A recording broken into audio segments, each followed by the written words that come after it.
नमस्कार दोस्तों। प्रयागराज में जो घटना हुई, महाकुंभ में जो हादसा हुआ, उसके बाद से लगातार एक एक तस्वीर, एक एक वीडियो जो सामने आ रहा है वो कई सवाल खड़े कर रहा है। और अब ये मुद्दा लोकसभा में भी गूंजने लगा है। लोकसभा में भी इसे लेकर हंगामा मचना शुरू हो गया है। आपने देखा, सबसे पहले मल्लिकार्जुन खड़गे ने जिस तरीके से श्रद्धांजलि देते हुए हजारों मौतों का नंबर कोट कर दिया, तो सभापति धनखड़ के साथ उनकी बहस देखने को मिली। और अब समाजवादी पार्टी के सांसद अखिलेश यादव ने लोकसभा स्पीकर के सामने वो सच बयां कर दिया जिस सच के बारे में उत्तर प्रदेश ही नहीं, देश के तमाम लोग बातें कर रहे हैं। अखिलेश यादव ने जो सवाल उठाए वो हर हिंदुस्तानी के दिल में, हर नागरिक के दिल में वो सवाल है।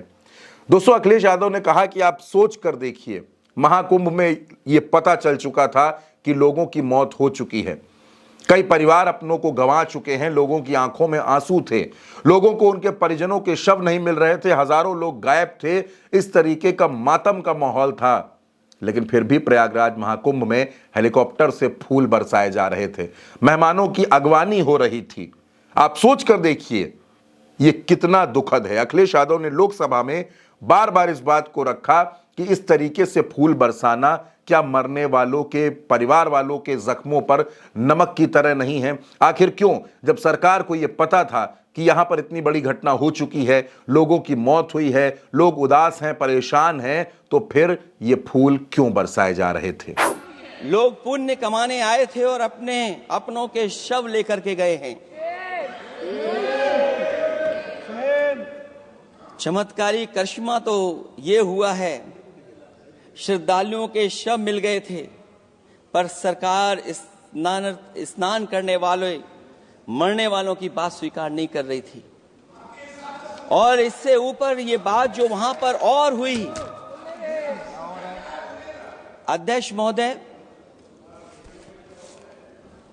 जब ये जानकारी हो गई कि कुछ लोगों की जान चली गई, लाशें हैं जो मोर्चरी में पड़ी हैं, अस्पताल में पड़ी हैं, उसके बाद सोचिए सरकार क्या कर रही है। अपने सरकारी हेलीकॉप्टर में फूल भर करके फूलों को डालने का काम किया। सोचिए, ये हमारी कहां की सनातनी परंपरा है? मैं जानना चाहूंगा, सदन के माध्यम से हमारे माननीय सदस्य बताएं।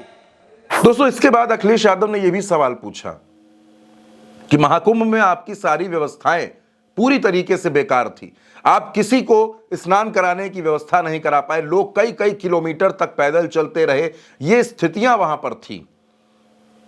और सबूतों को मिटाने के लिए, छिपाने के लिए जेसीबी और ट्रैक्टर लगा लगा करके उन सबूतों को मिटाया गया। लोगों के कपड़े, महिलाओं की साड़ियां, जूते, चप्पल, बैग एक मलबे में तब्दील हो चुका था।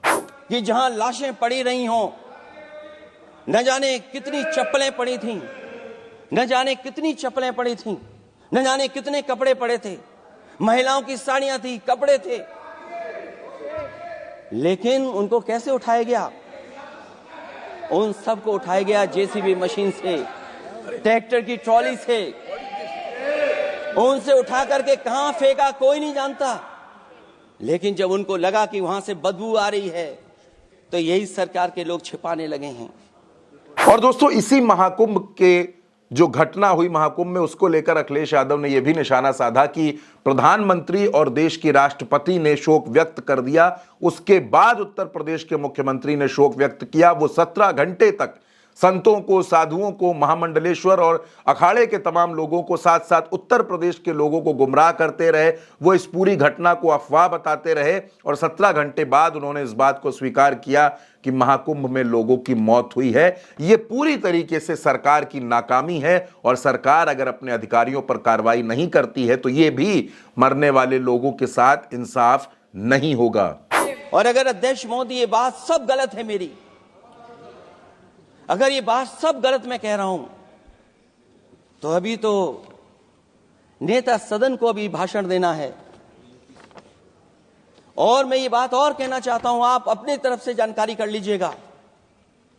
हमारे उत्तर प्रदेश के मुख्यमंत्री जी ने शोक नहीं प्रकट किया था।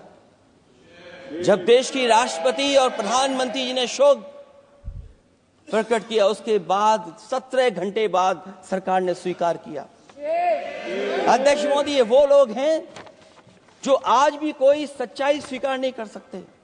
अब दोस्तों, अखिलेश यादव ने जिस तरीके से संसद में तमाम सवाल खड़े किए, और अखिलेश यादव ने जो सवाल खड़े किए वो कहीं ना कहीं पूरे सिस्टम की पोल खोलते हैं।